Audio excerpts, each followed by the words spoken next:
Hello student, कैसे हो। अनमिस ITI की ऑनलाइन क्लासेस में आपका स्वागत है। जैसा कि हम जानते हैं, हमारा जो टॉपिक चल रहा है वो है ड्रिल। हमने पिछली क्लास में जो पढ़ा था, ड्रिल क्या होता है, किस धातु का बना होता है, इसके प्रकार के बारे में लगभग पूरा चैप्टर समाप्त हो गया था। आइए आज जानते हैं इसमें शॉर्ट आंसर टाइप जो क्वेश्चन आते हैं वो किस प्रकार से आते हैं, हमारे कौन से चैप्टर से, ड्रिल से। ठीक है, तो आइए देखते हैं। हमारा पहला क्वेश्चन है, फ्लैट ड्रिल निम्न में से किस धातु को बनाया जाता है। ड्रिल के बारे में बताया गया था स्टूडेंट। ड्रिल कितने प्रकार के होते हैं? 3 प्रकार के, फ्लैट, स्पाइरल और ट्विस्ट। तो यहाँ क्वेश्चन पूछा गया फ्लैट ड्रिल निम्न में से किस धातु को बनाया जाता है। यहाँ धातुओं के नाम दिए गए हैं, forge steel, option B high carbon steel, C high speed steel और डी मैड स्टील। तो हमारे यहाँ करेक्ट आंसर कौन सा है स्टूडेंट? High carbon steel. ठीक है, आइए आगे देखते हैं। फ्लैट ड्रिल का पॉइंट एंगल रखा जाता है। फ्लैट ड्रिल होता है, फ्लैट ड्रिल उसका पॉइंट एंगल कितना रखा जाता है, यहाँ बताया गया है ऑप्शन सी 90 डिग्री। अगला क्वेश्चन है, फ्लैट ड्रिल का निम्न में से लाभ नहीं है। फ्लैट ड्रिल का निम्न में से कौन सा लाभ नहीं है? ऑप्शन है, इसकी धार बार बार जल्दी ख़राब होती है, यह जल्दी से टूटता नहीं है, इसे फोर्ज करके किसी भी साइज में बनाया जा सकता है। ऑप्शन डी, इसे आवश्यकता अनुसार हार्ड व टेम्पर किया जा सकता है। तो हमारा यहाँ करेक्ट आंसर है वो कौन सा है स्टूडेंट? ऑप्शन ए, इसकी धार बार बार जल्दी ख़राब हो जाती है। ठीक है, इन्हें ध्यान रखेंगे, बहुत ही इंपॉर्टेंट क्वेश्चन है, ये एग्जाम में बार बार पूछे जाते हैं। ठीक है, question number 4, straight fluted drill उपयोग किए जाते हैं। स्ट्रेट फ्लूटेड ड्रिल उपयोग किए जाते हैं, कहाँ पर इनका प्रयोग किया जाता है? ऑप्शन ए, हार्ड धातुओं की ड्रिलिंग के लिए, बी अधातुओं में सुराख करने के लिए, ऑप्शन सी नरम धातुओं में सुराख करने के लिए, ऑप्शन डी पतली सीटों में सुराख करने के लिए। तो कभी कभी पूछ लिया जाता है एग्जाम में, स्ट्रेट फ्लूट ड्रिल का प्रयोग कहाँ करते हैं? तो नरम धातुओं में सुराख करने के लिए, अर्थात सॉफ्ट मटेरियल में होल करने के लिए। ठीक है स्टूडेंट, आइए आगे देखते हैं। हमारा अगला क्वेश्चन है, इसका ऑप्शन कौन सा? सी। अगला क्वेश्चन है, ट्विस्ट ड्रिल की टैपर सैंग टैपर में बनी होती है। ये क्वेश्चन बहुत ही इंपॉर्टेंट क्वेश्चन है, इसे नोट कर लेंगे, बहुत ही बार बार पूछ लिया जाता है। ये ड्रिल में हमारा टैपर होता है, किस प्रकार का टैपर कटा होता है, कभी कभी ऐसे पूछ लेते हैं।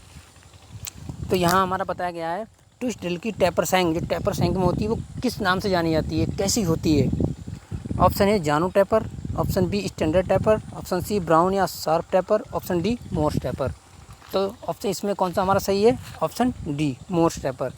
कभी कभी शॉर्ट में लिखा हुआ आता है MT।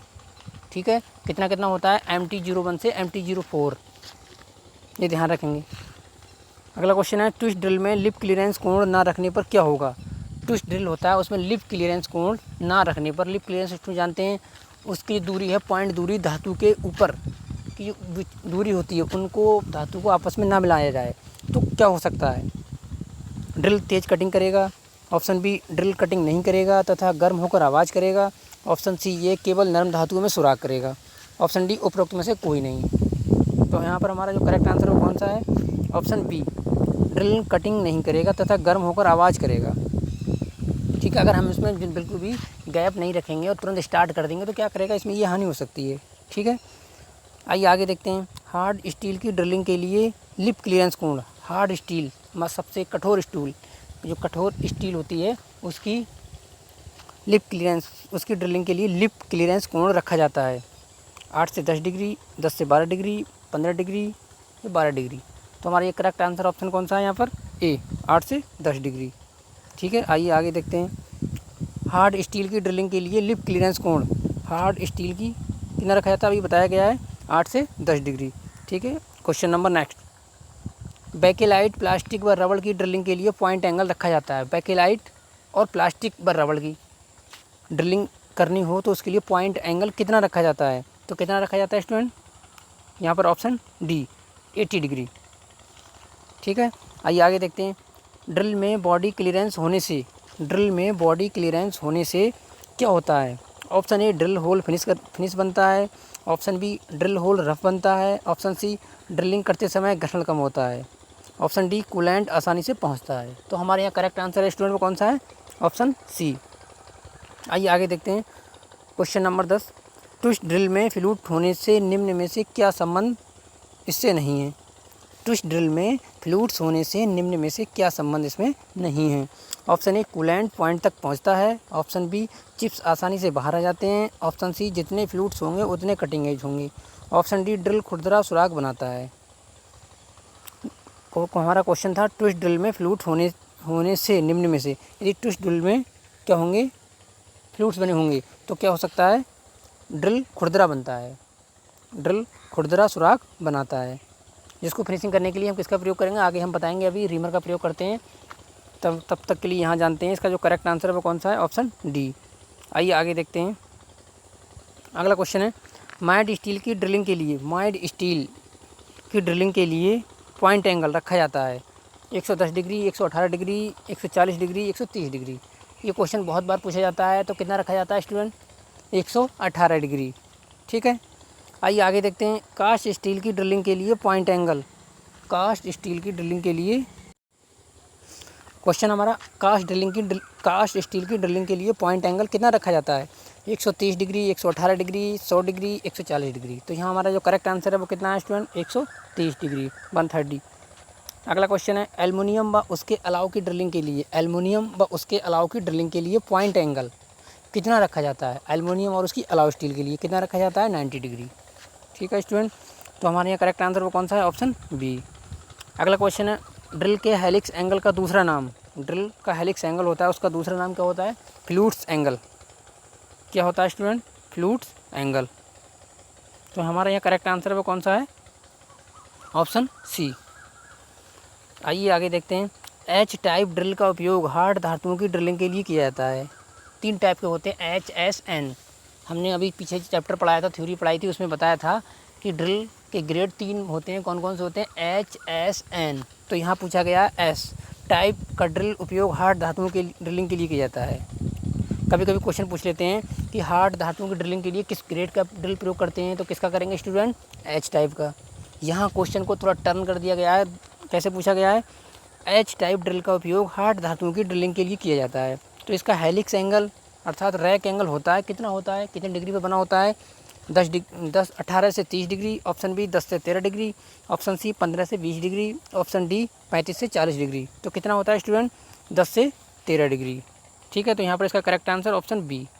आइए आगे देखते हैं। एस टाइप ड्रिल का हेलिक्स कोण होता है, एस टाइप ड्रिल का हेलिक्स कोण हमने बताया था 3 प्रकार के टाइप इसमें आ गया है एस टाइप। तो कितना होता है? 10 से 13 डिग्री, 18 से 30 डिग्री, 35 से 40 डिग्री। उपरोक्त में से कोई नहीं। तो यहाँ हमारा जो करेक्ट आंसर है वो कौन सा है? ऑप्शन सी, 35 से 40 डिग्री। आइए आगे देखते हैं। एन टाइप ड्रिल का हेलिक्स कोण, एन टाइप ड्रिल का हेलिक्स कोण कितना होता है? कितना होता है? 18 से 30 डिग्री, 35 से 40 डिग्री, 15 से 20 डिग्री, 10 से 13 डिग्री। तो कितना होता है स्टूडेंट? यहाँ हमारा ऑप्शन ए 18 से 30 डिग्री। तो तीनों प्रकार के ग्रेडों को यहाँ विस्तार से बताया गया है, तो अच्छे से याद कर लेंगे। कभी कभी क्वेश्चन इस तरीके से पूछ लेते हैं, कभी इसको घुमाकर पूछ लेते हैं, तो हम यहाँ कन्फ्यूज नहीं होंगे और बहुत ही आसानी से आंसर देंगे। ठीक है, इन्हें बार बार 2 या 3 बार लिखने से कॉपी पर अगर हम लिख कर याद करेंगे तो बहुत ही जल्दी याद कर सकते हैं। ऐसे यहाँ पर देखने से छोड़ देंगे, देखने के बाद तो हम बहुत जल्दी भूल जाएंगे, फिर हमें एग्ज़ाम में भटकना पड़ेगा। तो हमारे पास बहुत समय है, एग्ज़ाम हमें एक ही बार में अच्छे नंबरों से पास करना है, जिससे कि हमें टेक्निकल लाइन में कहीं जॉब मिल जाएगी। ठीक है, हमारी परसेंटेज अच्छी रहेगी तो जॉब हमें आसानी से मिल सकती है, और हमें सबसे बड़ी बात एग्ज़ाम को हम एक ही बार में क्रॉस कर लेंगे। ठीक है स्टूडेंट, तो ठीक है, यहाँ पर ये बताया गया, तो हम क्वेश्चनों को बहुत ही ध्यानपूर्वक पढ़ेंगे। आइए आगे देखते हैं। प्रायः जो ड्रिल प्रयोग किए जाते हैं उनका हेलिक्स कोण होता है, जो ड्रिल प्रयोग किए जाते हैं उनका हेलिक्स कोण अर्थात सामान्यतः जो प्रयोग किए जाने वाले ड्रिल का हेलिक्स कोण कितना होता है? तो कितना होता है? Option A 30 degree, option B 27 सही 1/2 डिग्री, ऑप्शन सी 29 सही 1/2 डिग्री, ऑप्शन डी 35 डिग्री। तो यहाँ हमारा जो करेक्ट आंसर है स्टूडेंट कितना है? ऑप्शन बी 27 सही 1/2 डिग्री। आइए आगे देखते हैं। ऑस्टेनिटिक इस्पात और मैग्नीशियम अलॉय के लिए ड्रिल का पॉइंट एंगल, ऑस्टेनिटिक इस्पात और मैग्नीशियम अलॉय के लिए ड्रिल का पॉइंट एंगल कितना होता है? 130 degree, option B 118 degree, option C 140 degree, option D 100 degree. तो ऑप्शन कितना होता है? तो हमारे यहाँ करेक्ट आंसर वो कौन सा है स्टूडेंट? Option C 140 degree. ठीक है, आइए आगे देखते हैं। ड्रिल अपने साइज से बड़ा सुराख बनाता है, निम्न में से कौन सा संभावित कारण नहीं है। ड्रिल अपने साइज से बड़ा सुराख बनाता है, जितना ड्रिल का व्यास होता है उससे भी ज़्यादा होल होता है। तो निम्न में से कौन सा कारण नहीं है? ऑप्शन ए लिप की असमान लंबाई, ऑप्शन बी स्पंडल का अपने केंद्र पर न चलना, ऑप्शन सी लिप क्लीयरेंस कोण का सही न होना, ऑप्शन डी डेड सेंटर का सही न होना। तो हमारा करेक्ट आंसर वो कौन सा है स्टूडेंट? लिप क्लीयरेंस कोण का सही न होना। यदि ये कोण हमारा लिप क्लीयरेंस सही नहीं होगा तो क्या करेगा? ड्रिल अपने डाया से अधिक होल बना देगा। ठीक है, आइए आगे देखते हैं। एल्युमिनियम और उसका अलाव की ड्रिलिंग के लिए कटिंग स्पीड रखी जाती है। एल्युमिनियम और उसका अलाव की ड्रिलिंग के लिए कटिंग स्पीड कितनी रखी जाती है? 70 से 100 मीटर प्रति मिनट, 40 से 45 मीटर प्रति मिनट, 12 से 18 डिग्री प्रति मिनट, 20 से 35 डिग्री प्रति मिनट, 20 से 35 मीटर प्रति मिनट। तो कितनी होती है स्टूडेंट? ऑप्शन ए 70 से 100 डिग्री प्रति मिनट। ठीक है, तो यहाँ तक तो हमने जाना। ये हैं शॉर्ट आंसर टाइप क्वेश्चन। कौन से चैप्टर के हैं ये? ड्रिल। ड्रिल क्या होता है, कितने प्रकार के होते हैं, कौन कौन धातु इसमें प्रयोग की जाती हैं, इसका प्रयोग कहाँ करते हैं, इसका सबसे ज़्यादा प्रयोग कौन करता है, इसका लिप क्लीयरेंस कोण कितना होता है, इन सब के बारे में हमने विस्तार से जाना। और इसके जितने भी शॉर्ट आंसर टाइप क्वेश्चन पूछे जाते हैं सभी को यहाँ पर अच्छे से बताया गया है। तो हमें आशा है आप सब लोग नोट करते रहें इन क्वेश्चनों को और लिख कर याद करें, जब भी समय मिले इन्हें पढ़ते रहें। ठीक है, हमारा अगला चैप्टर है वो है काउंटर सिंक, काउंटर बोर व स्पॉट फेसिंग। इसी का दूसरा भाग है रीमर, मटेरियल टाइप, पार्ट्स व इसके प्रयोग, रीमर के लिए होल साइज कितना होता है, रीमर करने की विधि कौन सी होती है, इन सब के बारे में इस चैप्टर में जानते हैं। ठीक है, तो आइए देखते हैं।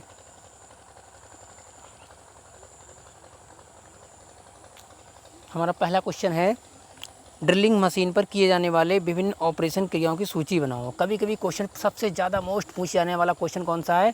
ड्रिल मशीन पर कौन कौन से ऑपरेशन कर सकते हैं। ठीक है स्टूडेंट, ये क्वेश्चन बहुत बार पूछा जाता है। नॉर्मली एग्ज़ाम प्रैक्टिकल के दौरान सबसे ज़्यादा पूछे जाने वाला क्वेश्चन है ये कि ये ड्रिलिंग मशीन और लेथ मशीन में क्या अंतर है, अर्थात ड्रिल मशीन का जो प्रयोग हम करते हैं वर्कशॉप में उस पर कौन कौन से ऑपरेशन हम कर सकते हैं। तो हाँ, आइए यहाँ पर जानते हैं कौन कौन से ऑपरेशन कर सकते हैं। निम्न ऑपरेशन कर सकते हैं। नंबर 1 ड्रिल मशीन से ड्रिलिंग कर सकते हैं। नंबर 2 रिमिंग कर सकते हैं, इसी मशीन पर रिमिंग कर सकते हैं। Number 3 counter sinking. Number 4 counter boring. Number 5 spot facing. Number 6 tapping. Number 7 trepanning. Number 8 boring. तो कितने प्रकार का ऑप्शन कर सकते हैं स्टूडेंट? 8 प्रकार के। कौन कौन से यहाँ नाम के बताए गए हैं, तो इनको बार बार अंडरलाइन करके लिख लेंगे और जब भी समय मिलेगा इन्हें याद करते रहेंगे। ठीक है, तो आइए अब इन्हें विस्तार से जानते हैं। ड्रिलिंग कैसे करते हैं, क्या होती है ड्रिलिंग मशीन पर। ड्रिलिंग इस प्रकार की क्रिया में ड्रिल को मशीन में फिट करके धातुओं में आर पार और ब्लाइंड होल किए जाते हैं। ड्रिलिंग कैसे करते हैं? इस प्रकार की क्रिया में ड्रिल को मशीन में फिट करके धातुओं में आर पार या आधा, जिसे बोलते हैं ब्लाइंड होल, इस प्रकार के होल कर सकते हैं हम। तो प्रक्रिया कौन सी कहलाती है? ड्रिलिंग। दूसरा है रिमिंग। ड्रिल द्वारा किए गए होल को मशीन रीमर द्वारा सही साइज और उच्च फिनिशिंग में तैयार किया जाता है। ये सुराख बहुत ही शुद्ध होता है। अब रिमिंग क्या होती है स्टूडेंट? ड्रिल द्वारा जो होल किया जाता है उसको बहुत ही फिनिशिंग लाने के लिए, उसके होल को चमकाने के लिए जो दोबारा उस पर क्रिया की जाती है उसे बोलते हैं रिमिंग। ठीक है, तो प्रक्रिया हमारी कौन सी कहलाती है? रिमिंग। प्रक्रिया कौन सी कहलाती है हमारी? रिमिंग। ठीक है, आइए आगे देखते हैं। काउंटर सिंकिंग क्या होती है? इस क्रिया में ड्रिल होल को उसके सिरे पर तिरछा किया जाता है ताकि काउंटर सिंक स्क्रू जॉब की सतह के नीचे या समतल फिट किया जा सके। इसके लिए काउंटर सिंक ड्रिल या ड्रिल होल से बड़े साइज़ का ड्रिल जिसका व्यास फिट किए जाने वाले स्क्रू के हेड के व्यास के बराबर होना चाहिए। तो ये क्या होता है? Counter sinking. अगला नंबर है हमारा काउंटर बोरिंग। ये क्या होती है? इस क्रिया में सुराख का एक सिरे का व्यास बड़ा किया जाता है। इसमें काउंटर बोरिंग क्या होता है कि एक तरफ का व्यास बड़ा रखा जाता है ताकि एलन बोल्ट सुना होगा स्टूडेंट। इसका एलन का एक प्रकार होता है, एल टाइप का बोल्ट होता है, उसे कहते हैं एलन बोल्ट।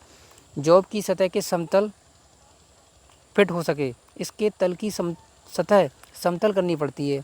इसके लिए ड्रिल होल से बड़े साइज़ के ड्रिल का प्रयोग किया जाता है, जिसका व्यास बोल्ट हेड डायमीटर के बराबर या कुछ बड़ा होना चाहिए। ठीक है स्टूडेंट, तो आइए आज की क्लास में यहाँ तक ही जानते हैं, आगे का नेक्स्ट क्लास में देखते हैं। ठीक है स्टूडेंट, यहाँ तक के लिए